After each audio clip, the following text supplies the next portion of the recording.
So the video you're about to watch is my documentation of trying to find Joshua. We had met with him at the hospital and he was to meet me, and I've documented that. At the end of this video, I want you to stay tuned because I have a bit of a surprise for you. Somebody sent me a link. I'm going to put up some pictures of screenshots that I'd taken of the many complaints against this hospital, and under that I am going to go on to this website and actually purchase some music that my son has made, and I'm going to put that there. I want you to hear his talent with the guitar. He never had any guitar lessons, but he's very talented in that aspect. Unfortunately, the guitars that we've bought him have been stolen. And his voice, had we had the chance to get him into voice training, I know I'm a mom and I'm a little bit biased. Last night I listened to his voice. I listened to these songs probably for 3 hours, over and over and over again, because it was so comforting to hear my son in a manner which was not drugged. But I'd like for you to give it a listen and see that, these people that are on the streets, they're not always what you think. Watch the video, my documentation, what happened with trying to meet my son, and then listen to his sweet voice and the way he plays that guitar. His mom is proud. And I would really, really like it if you would subscribe, hit the notification bell for updates. You guys make my day. And the comments that I'm receiving, the outpour of love, everything regarding this situation with Joshua, it's making me feel like I'm not alone in this struggle, in this fight. I'm really sorry that so many of you are in the same situation that I am. And in a way, it's nice because I don't feel alone. But then again, this isn't a situation I would wish on anyone. So subscribe. Let's jump into the video, shall we? So we're on our way to attempt to find my son. But after seeing him the other day, and I may lose power here, it appears, after seeing him at Unity Hospital the other day in the state he was in, and finding out he was released immediately after I left the hospital, I'm extremely concerned, one, for my son's safety, and two, for everyone else. If he was released in that state, not even a person with average mental capacity would be able to withstand the wolves of the homeless in downtown Portland. But my son certainly is not going to be able to withstand them. He's going to be an easy target. I don't even know if he's going to remember to meet me there. So we're going to see. I'm going to turn this off now because I'm afraid, like I said, I'm losing battery. I do have my cell phone with me. I'll be recording that and my meeting with Joshua. So let's get there and see what we can find out. Well, I waited for over an hour. He did not show up. I spoke with the hospital staff, not the hospital, the staff at the restaurant I was supposed to meet him at, and he was not there before I arrived. So I have filed an alert with the Multnomah County Crisis Line, and they advised me to get a hold of Portland Police and file a report as well. Right now it is, and I'm documenting this, you guys, because I'm pissed. It's a bit after 2 o'clock. I'm on my way to Unity Hospital, and since my son signed a release of information, I'm going to attempt to get his chart. We'll see how cooperative they are. I don't have high hopes, but since Joshua did sign a release of information, they should give me everything, but we'll see. I just got off the phone with Multnomah or I guess it was Portland Police, non-emergency line. And they had the same concerns as I, that Unity discharged him in an unacceptable drugged state. And she's actually sending an officer out to meet with me to start a missing persons report. So I'm sure they're not going to let me video that. But it is now 2:16. I am sitting to where, hopefully you can see, right there. That's where I was supposed to meet Joshua, at Chipotle.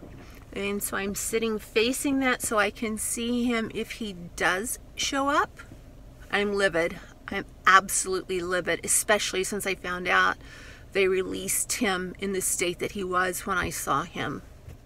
Hopefully the police will get here soon, because I only have 45 minutes left on my meter, on my parking.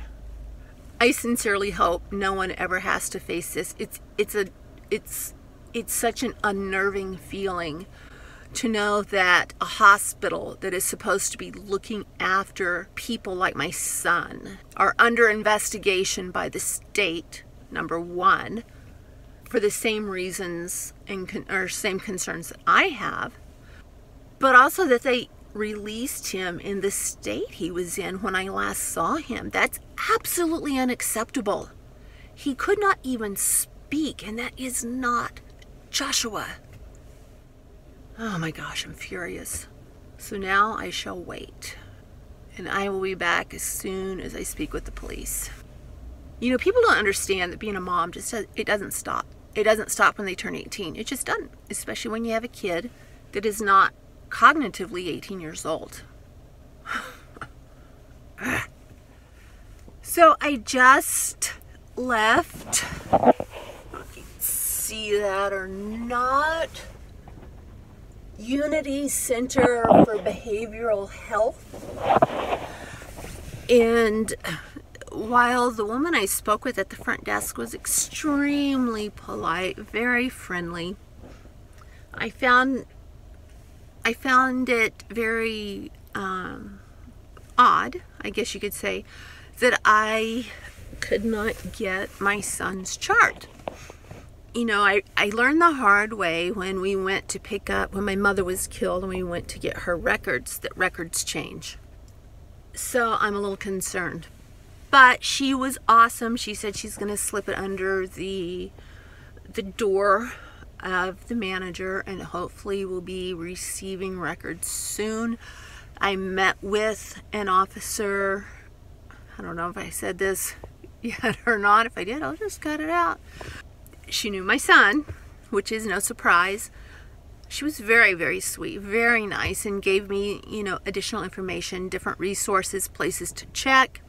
I am home, and my last attempt to tape, I received a phone call, and I was on my cell phone, so that stopped the taping. And it was from my son's birth grandmother, who has been my rock through this whole ordeal. What has happened today is I have filled out, the maze of paperwork that I have to fill out in order to try to help my son is absolutely ludicrous.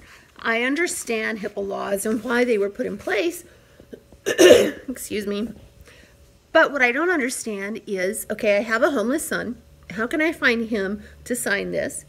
He's not in his right mind. That's documented. I was able to get a hold of the psychiatrist that we used, the pediatric psychiatrist, that we used, Dr. Charlene Sabin, from the time my son was diagnosed until he turned 18. So she was his doctor for about 10 years. I'm waiting to hear back from her, and from there we're going to try and hatch a plan. You know, I find it very disturbing that while, you know, Oregon is a sanctuary state, Portland's a sanctuary city, and they're very willing to help anyone who is a non-citizen. But since my son is not a non-citizen, and he is actually, has his birth certificate, was born in the state of Washington, nobody's willing to help me. If I could get him on a plane and get him to another state, you know, I could have him in a hospital and in treatment ASAP. But that's not the case here. You know, I think this is what I should do. You know, since society has decided that we can identify with anything we choose to identify with, I'm choosing to identify as my son's legal guardian. I've identified with that. So let's take advantage of it. I'm going to identify as my son's legal guardian. There we go. I don't think it's going to go well, but I am trying every avenue possible. I'm also pursuing legal counsel in this because this is absolutely ludicrous. So let's put everyone's rights at stake. Let him harm anyone he wants to harm. And let's keep the people that want to help him in society safe from helping him. I don't even know if that made sense. You know, at this point, if it didn't, you'll see my frustration and how tired I am. I went to bed last night about 11 o'clock. Went to sleep. I woke up 12:15 today. So that's, what, 13 hours of sleep? That tells you how exhausted I am with this entire process. I will keep you updated. I am trying my best, guys. I'm trying my best. But if I can't advocate for my own son, what use am I? It's just so frustrating. I won't even go there. I just wanted to update you guys and let you know what happened. I wasn't able to find him. I wasn't able to get him a phone. I wasn't able to get him food because Unity decided to release him in a state. What I would imagine someone with a lobotomy to have, that's the way that they released him. So I am absolutely livid, and I am hoping that he has not harmed anyone else. Any more news, any new developments, I'll be back, you guys. Until then, peace out. Talk to you soon.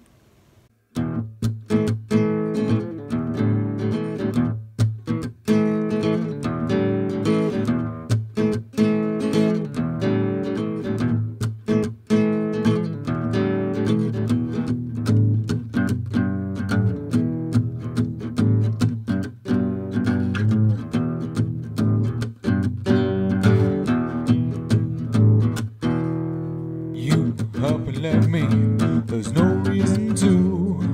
You broke my heart when you said we were through. I played your game as upon knowing that I'd be thrown aside, never used again. How does someone get so lonely? How does someone get so cold? How does someone get so broken? How does somebody not know just what they did to someone worth fighting for? Now I'm crying in the back room, they're lying on the floor. I don't want to, I still feel your kiss up upon my lips. How does someone get so lonely? How does someone get so cold? How does someone get so broken? How does somebody not know just what they did to someone worth fighting for? Now I'm crying